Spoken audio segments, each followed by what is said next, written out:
and left at the altar in her mother's dress. A Lakota chief married her that sundown. The dress was the first thing I noticed. Not the woman inside it. Not the way she was standing at the edge of the road, with her hands pressed flat against her belly like she was holding something in. First thing I noticed was the dress. White cotton gone gray at the hem from dragging in the dust. A row of pearl buttons running up the back that someone had buttoned crooked, the top two undone. It was too big across the shoulders, made for a taller woman, or a woman who'd been broader once, and it was old. Old enough that the lace at the throat had gone the color of old teeth. My horse stopped before I told him to. He does that sometimes. 20 years I've been riding Smoke, and sometimes I think he sees what I'm about to, see a breath before I do. The woman didn't turn around. She was standing at the fork where the Caldwell Road cuts west toward Ridgeline and east, toward the reservation boundary, just standing there. No wagon, no horse, no bag that I could see. Nothing but herself and that dress and her hands against her belly. I held Smoke still and looked at her a long moment. Behind me, the sun was starting to angle down, the way it does in late September when it still has heat. But the angle's wrong for warmth. Long shadows. That particular gold light that makes everything look like it's about to be over. I said, "You need help." Not a question. I don't ask when I can see. She turned then. She was young. Younger than I'd figured from the back, maybe 23, 24. Dark circles under her eyes. Jaw set the way a woman sets her jaw when she's decided she's not going to cry regardless of what happens next. Her eyes went up to me, the way people's eyes go up when they've learned to be careful of men, and then something shifted in her face when she saw what I was. Not fear, exactly. Something more complicated than fear. I'm used to that look. I've been getting it since I was a boy. I am Chong Techila, war chief of my band, though the war has been over longer than this girl's been alive. To the people of Ridgeline and the settlements along the Platte, I am just Chong. They can't manage the full name, and I stopped correcting them 20 years ago. I am 51 years old. My hair is gray at the temples. I have a scar from my left ear down to the jaw where a cavalry saber opened me, up in the winter of '68. And I've been wearing it ever since. I am not a small man, and I was not sitting on a small horse, and I was watching her with all of it. The height and the scar and the silence. And she looked at me a long moment, and then she said, "I appear to be stranded." The way she said it, flat and dry and slightly formal, like she was reporting a fact she found mildly inconvenient. I liked her for it right then. A woman who's been humiliated to the bone and still has the spine to be dry about it. That's a woman who has some iron in her somewhere. I got down off Smoke. She watched me do it and didn't step back. That was something too, I said. "Where were you going?" "I was supposed to be getting married." She looked down at the dress, then back up at me. "He didn't come." I looked at the dress again. Pearl buttons, the lace. "This your mother's dress?" Something moved across her face. "Yes." "She gone?" 3 years. I nodded. "I know about carrying the dead with you when you've got nowhere else to carry them," I said. "There's a settlement church at Ridgeline, 8 miles back. You came from there." "Yes. He left you there." "He did. And you walked this far." She looked down the road. I didn't know what else to do. I thought, if I walked, I would think of something. She paused.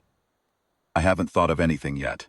I stood there, with Smoke's reins in my hand, and I looked at this girl in her dead mother's dress with her hands pressed to her belly, and the shadows getting long around her, and I thought, there are exactly 2 kinds of man in the world. The kind that rides past, and the kind that doesn't. "I have only ever been one kind," I said. "Can you ride?" "I can ride." "Then get up." Her name was Clara Voss. Father had come out from Pennsylvania to farm the bottomland east of Ridgeline, had done it alone for 11 years after her mother died, and had died himself the previous winter, leaving her the farm and no one to work it, and a man named Denton Hale, who'd been courting her since August, and who had seemed, she said, like a solution. She told me this riding behind me on Smoke, arms around my waist, her voice steady and flat the way a voice gets when it's been through. Enough that flat is the only setting left. She didn't cry. She just talked, quiet and even. And I listened, and smoke carried us both toward the reservation boundary, where my camp sat near the cottonwood bend. "How long?" I said. She knew what I was asking. 4 months. I said nothing. He knew, she said. He knew from the start, I told him. He said it didn't matter. He said he would stand by me. A pause. He stood me up instead. I thought about a man who would do that. Who would let a woman put on her dead mother's dress and walk to a church in front of a town, and then simply not come? I thought about it, and then I stopped thinking about it, because thinking about it made me want to ride back to Ridgeline and find him, and that wasn't what was needed right now. What was needed right now was simpler than that. My camp in those years wasn't large. 2 teepees, a cook fire, 3 horses in the rope pen, and my nephew Coda, who was 17, and learning everything a young man needs to learn, and had better sense than most men twice his age. We'd been in the pattern of moving with the season, summers north, winters down to the Platte Valley. But that particular September I'd stayed longer than usual. The cottonwoods. Something about the light on them. I don't have a better reason than that. Coda was at the fire when we rode in. He looked at Clara. He looked at me. He had enough sense not to say anything. I got Clara down off smoke. She stood and looked at the camp, and I could see her taking inventory of it. The teepees, the horses, the fire. Coda watching her with careful eyes, and then she looked at me and said, "I don't have any money. I didn't ask you for any. I have the farm. But I don't know how much it's worth or if there are debts on it still. We can sort that out." She looked at me straight. "Why are you helping me?" I thought about it. Not because it was a hard question, but because she'd asked it direct, and she deserved a direct answer. "Because you needed help," I said, "and because no decent man rides past." She held my eyes for a long moment. Something settled in her face, not relief exactly. More like she'd been holding a breath for a long time, and she'd decided it was all right to let it out a little. "Okay," she said, "that was all. Okay."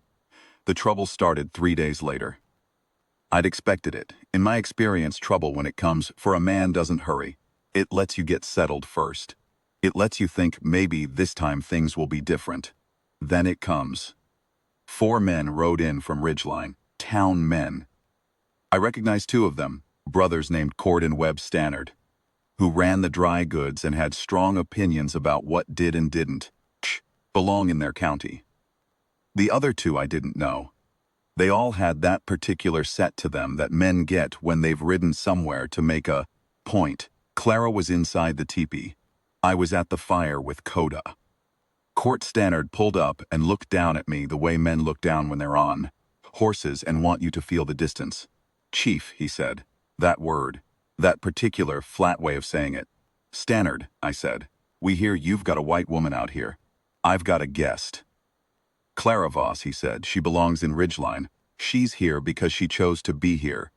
She's—" He stopped. Something crossed his face. Something uncomfortable and righteous at the same time. She's in a condition. Her situations needs to be addressed. By her own people. I looked at him. I've spent a long time looking at men who use words like that. Her own people. As if she were a piece of property that had wandered off a lot and needed to be returned. I said, "Her situation is addressed. She has shelter and food and safety and someone to look after her until she's on her feet. If your people had been so concerned about her situation, you might have seen to it before she was walkings." The Caldwell rode alone in her mother's wedding dress. That landed. I could see it land on all 4 of them. Court Stannard said, "We've got no quarrel with you, Chahong. You need to understand." "What I understand," I said.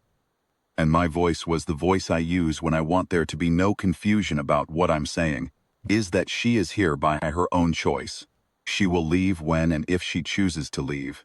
And if you or anyone else from Ridgeline comes to my camp to remove her against her will, they will not find that a comfortable experience. Silence. 4th man, one I didn't know, opened his mouth. I looked at him. He closed his mouth. Court Stannard looked at me for a long moment. Then he looked at his brother. Something passed between them. He gathered his reins. "We'll be talking to the county sheriff," he said. "You're welcome to talk to whoever you like," I said. "I'll be here." They rode out. Coda came to stand beside me. He watched them go. "They'll come back," he said. "Yes," I said, "with the sheriff. Maybe." "What do we do?"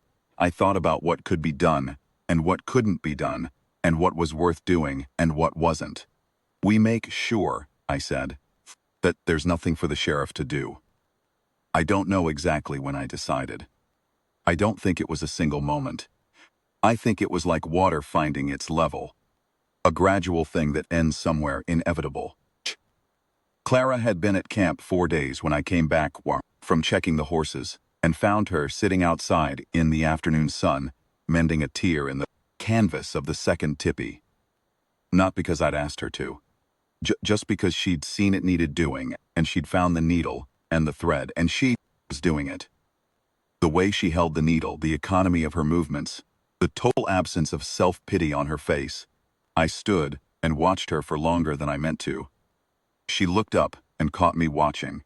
"The baby kicks more in the afternoon," she said. Like that was what I was thinking about. "Does it?" It does." A pause. "I don't know what I'm going to name it.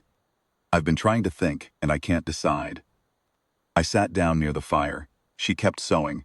After a while she said, "Do you have children?" "No." "Were you married?" "I was. A long time ago." She didn't push it, and I was glad. "My wife Red Leaf has been gone 18 years. There are some griefs you keep inside and just carry." We sat in the quiet for a while, the cottonwoods moving. Clara said, "People are going to talk about me regardless. They already are. Pregnant and abandoned. Now living with." She stopped, started again. "They're going to make up a story about this, and it won't be a kind one." "Yes. And the baby will have to grow up in that story. Unless the story changes." She looked at me. "How does a story like that change?" I looked at her. I thought about Court Stannard and the word he'd used. Situation. I thought about a child growing up with the word illegitimate hanging over it like weather, I said. "There is one way." She was quiet for a moment. Then she said slowly, "You're not suggesting." "I'm not suggesting anything. I'm telling you that if you wanted, and if it suited you, I could marry you today, before sunset. And whatever that baby is, it would be born into a family and a name." "Your name," she said. "My name." Quiet stretched. A horse moved in the pen. The cottonwoods made their sound. "Why?" she said. Quiet. Direct. I thought about Red Leaf. About 18 years of a camp that has no woman at its center. And the particular cold that gets into a man who has lived that way long enough. I thought about Clara standing in the road with her hands pressed flat to her belly.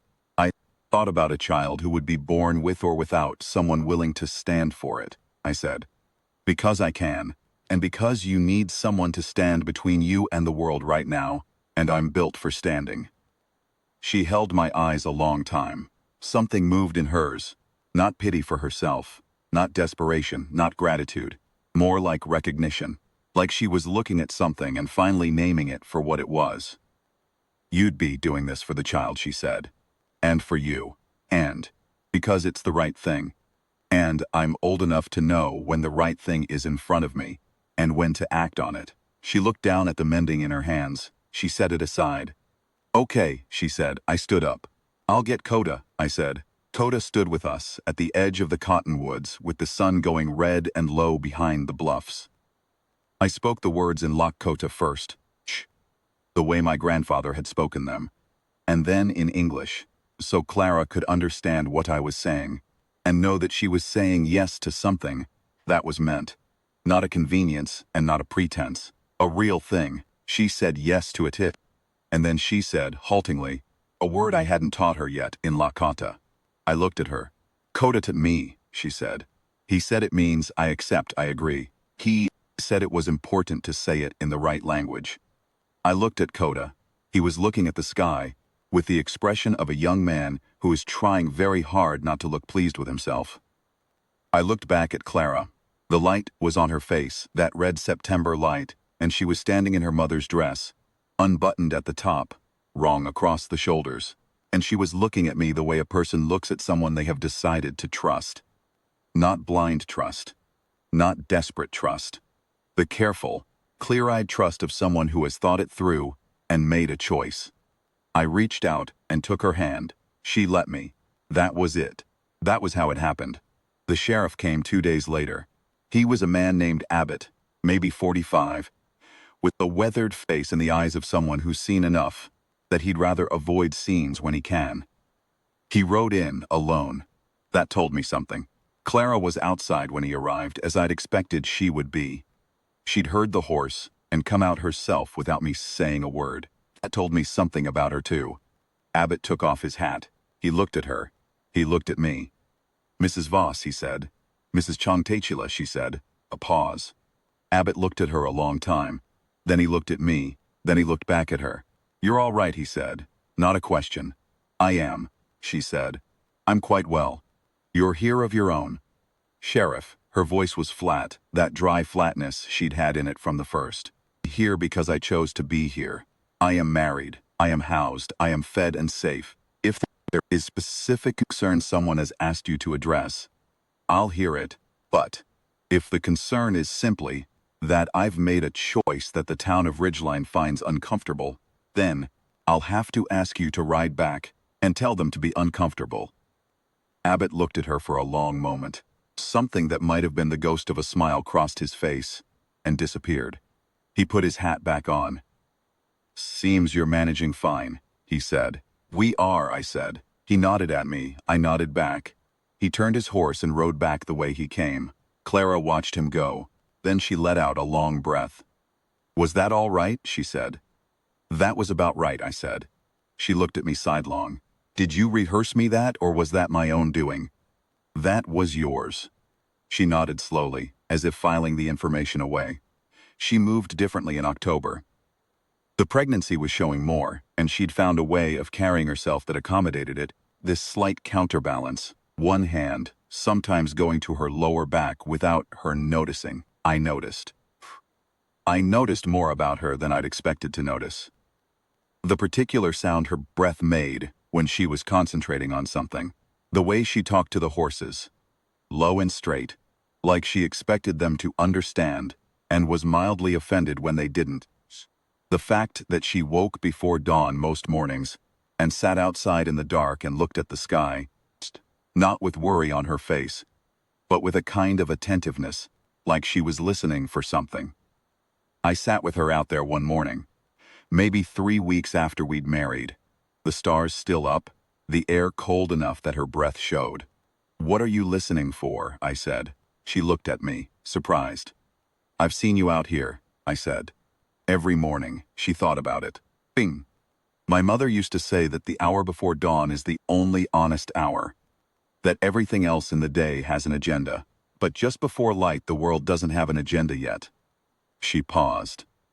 I like being in it. I thought about that. It was the kind of thing I might have thought myself but wouldn't have known how to say. I sat with her and we listened to the honest hour together. Denton Hale came in November. I knew he would. Men like that always come eventually, when they've had enough time to rewrite what happened into something where they're not the villain.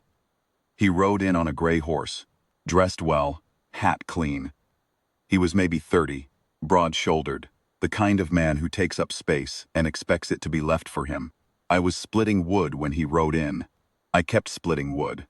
He stopped and looked at me. He looked at the camp. His eyes found Clara, who had come out from the teepee and was standing with her arms folded watching him. He said, "I'd like to speak with Clara." I set the axe head down on the stump. I didn't move otherwise. "You can speak," I said. "She can hear you." He looked at me. He had the look men get when they're calculating. He looked at Clara. "Clara, He stopped. Started again. "I made a mistake. I'd like a chance to." "No," she said. "Just that. Clara. Denton." Her voice was not loud, but there was no give in it. "You know what you did. You knew when you did it. I don't have anything to say to you, and I don't have anything to hear from you. Go home." He looked at me.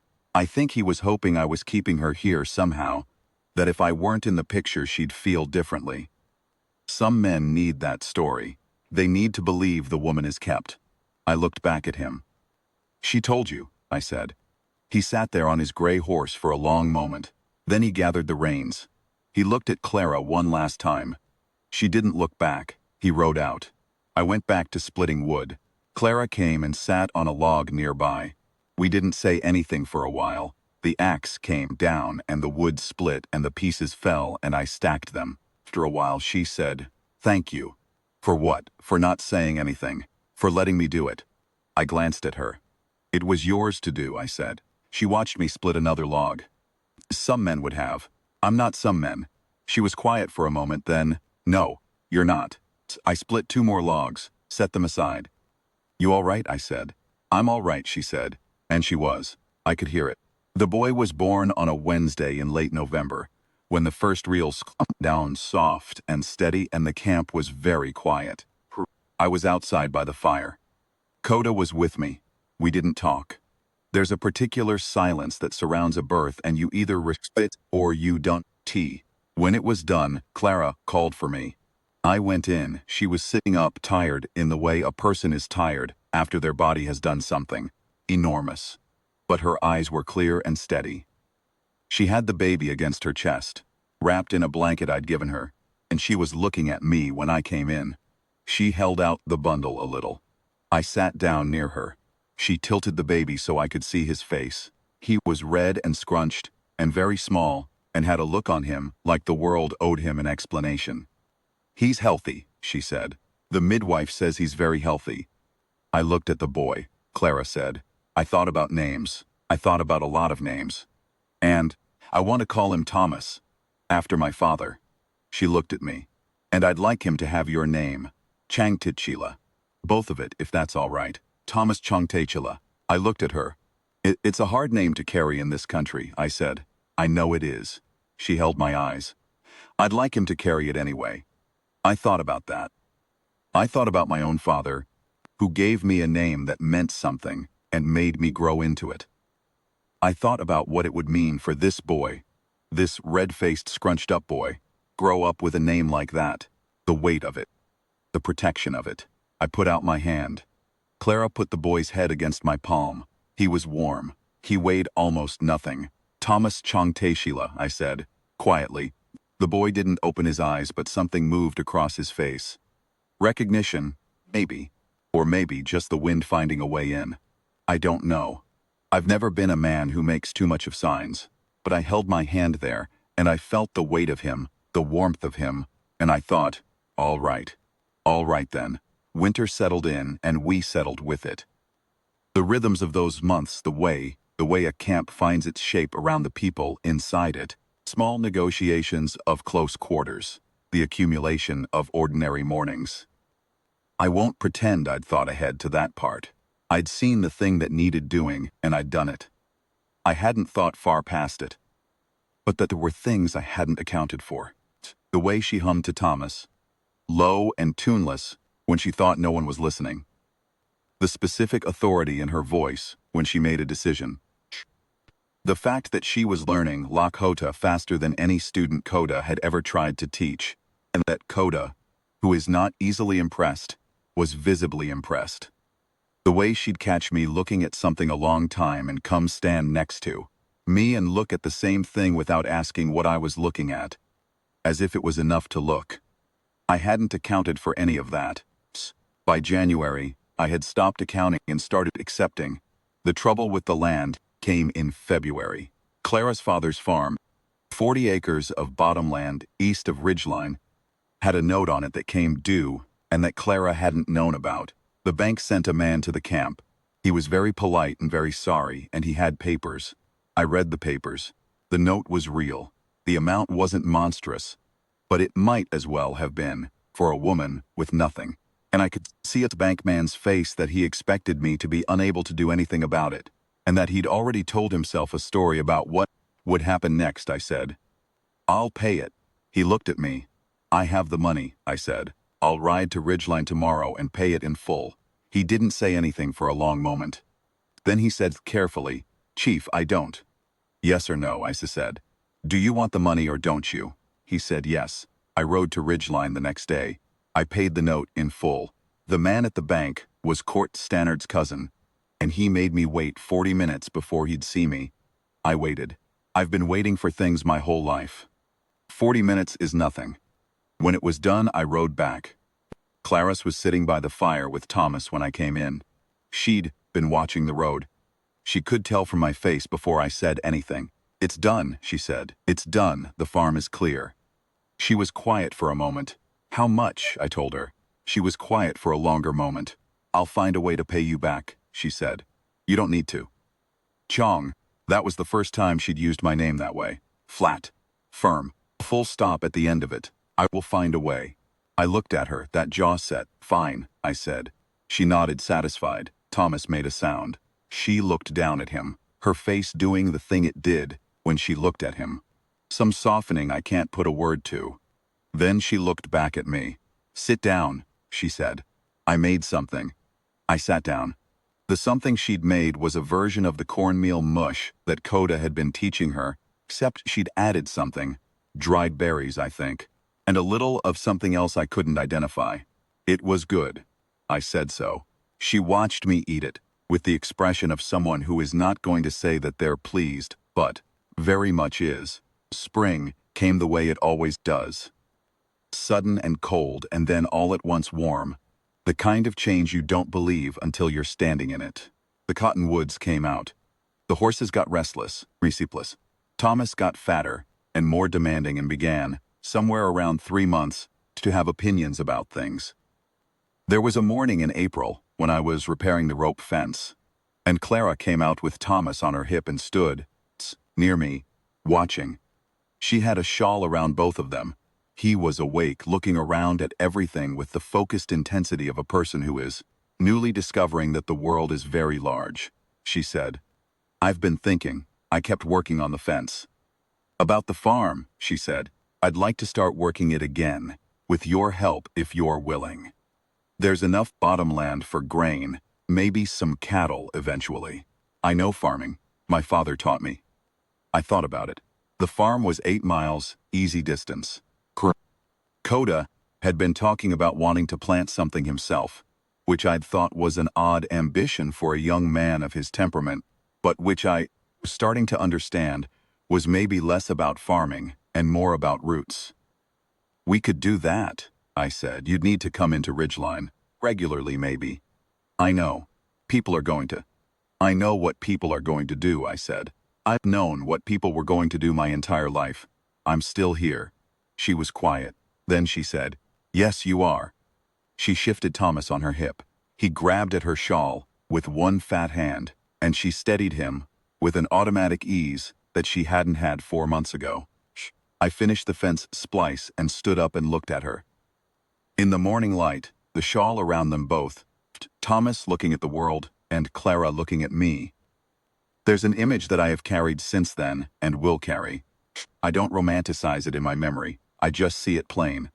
A woman and a child and a camp in the spring, and something that had been cold in me for a long time was not cold anymore. I said, "We'll go look at the farm next week." She smiled. It was not a big smile. She was not a woman who gave big smiles, but it reached her eyes and it was real. "Good," she said. We went to Ridgeline in May. Not just to the farm, to the town.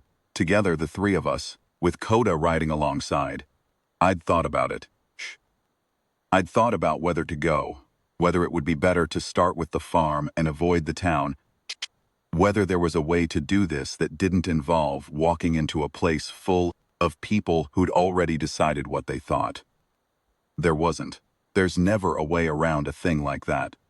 There's only through. We rode down the main street on a Thursday morning.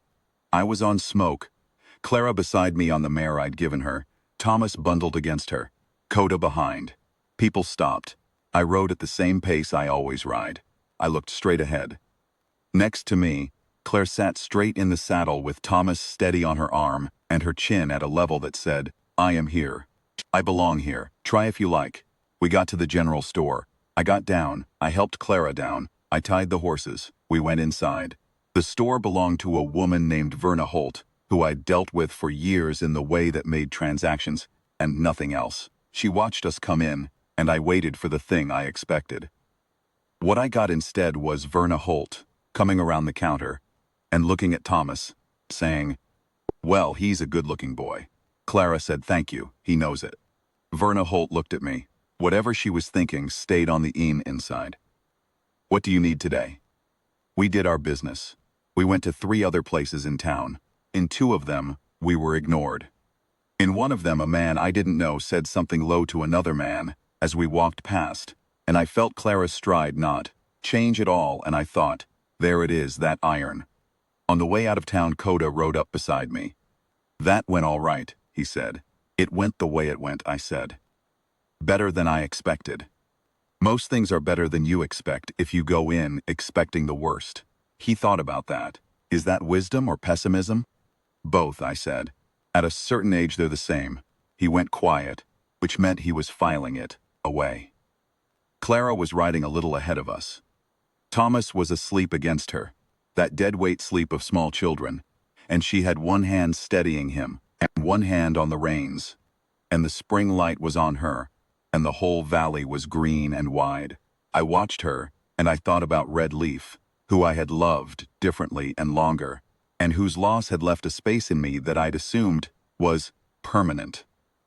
I thought about how a space like that is not always a wound. Sometimes it's just a room. Sometimes it waits. I touched my heels to smoke and moved up beside Clara. She glanced at me. She didn't say anything. We rode side by side down through the valley.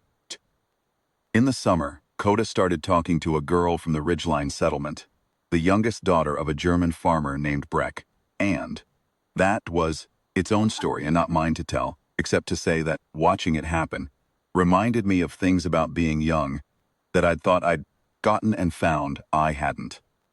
Thomas learned to sit up by himself in June and regarded this achievement with tremendous satisfaction.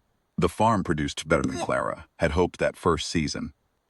Not enough to call prosperous, but enough to call a start. She kept her own set of figures in a small ledger my father had given me years ago, and which had sat empty on a shelf since. She didn't ask permission to use it. She just used it. I came in one day and found her at the table with the ledger open and her finger tracing a column of numbers, and the look on her face of someone who is doing the thing they're good at and knows it.